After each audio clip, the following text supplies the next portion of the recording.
me, Chris, with the Gig Man's Life. Yeah, baby, it's a Gig Man's Life indeed.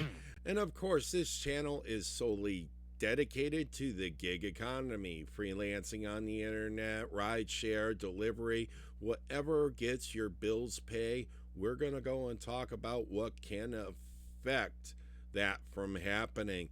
And we will call out the bad actors, even if it is the multi-billion-dollar companies that run these operations. But this is one of the times where reading the whole thing, a drunk mom abandons the kids with Uber driver to go drinking. Yes, King Gare Bear does it again with these stories, and I was looking at this earlier, just having that moment. Now I'm having the read the story from the New York Post and U.S. News.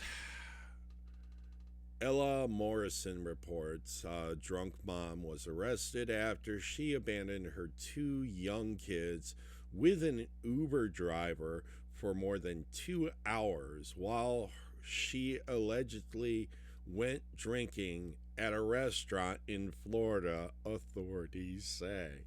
Emily Sabogel was arrested on February 13th after the local police responded to the rideshare driver's 911 call, alerting authorities that the intoxicated mother had left her two toddlers with him and fled. I wouldn't have waited that long, folks. When you get to the rest of this, you definitely know I would not have waited that long whatsoever.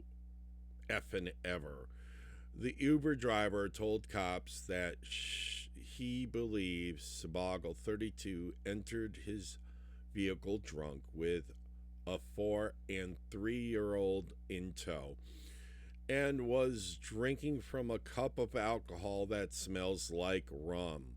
According to the body cam footage obtained by CBS News, the drunk mom allegedly kept uttering "he thinks I'm stupid" in Spanish and told the driver to turn the deviating from the GPS route before reaching over the center console, where she grabbed the Uber driver's phone and canceled the ride and handed him $10 bill, NBC South Florida reported. So this is mostly Miami, South Florida. You know, this is usually.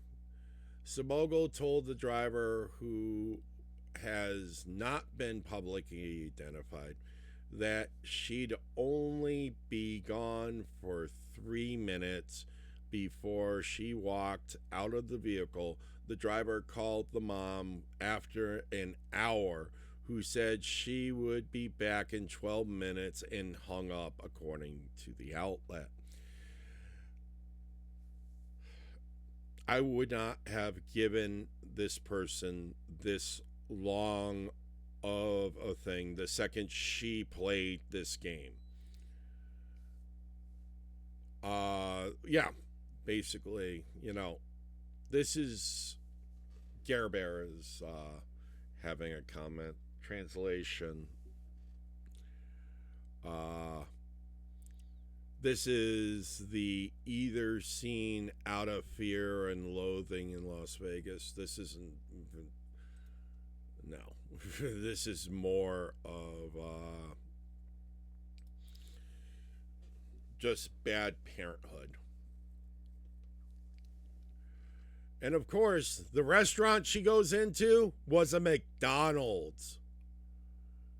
More than 2 miles away, appearing intoxicated and slurring her words as she answered their questions. So she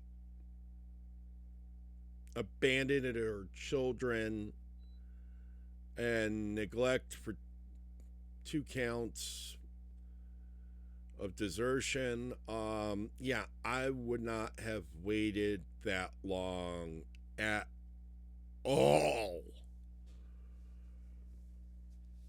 Because the moral of this story is just that that trip ended the second she grabbed that phone and canceled it.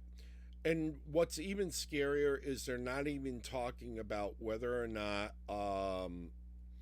there were car seats, because 3 and 4 year olds are not weighted enough or tall enough not to have at least booster seats in the vehicle. So they're not even saying that. Um, so I would, God, think that she didn't even think about that. She went to where she was and then found 2 hours later, nah. This would have been, I'm calling the cops the second she got out of the car and had them there and got on to my day. And yes, in the great state of Massachusetts, I'm going to go and say if you're anywhere uh, doing this where you're getting paid by the hour, I would be arguing this out later with the rideshare company to go and get my hourly wage until the police have taken care of the situation, because this is nowhere near what contractually obligated to deal with is. A passenger doing this, no. And to go and deal with the cops. And as I said, I would not have dealt with this any much longer. I would have been having the cops there and then going this and saying, look, you can see the situation. You can definitely tell the person's inebriated. She brought her children.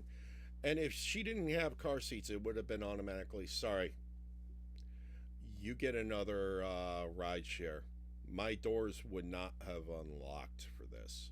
But anywho, folks, these are the things that we have to deal with as rideshare operators. I appreciate Gear Bear sharing the story. I was looking at the peripheral and going, oh shit, what is this going to be about? But we got to thank the New York Post and Ella Morrison, a writer who published it. This got published on the 21st.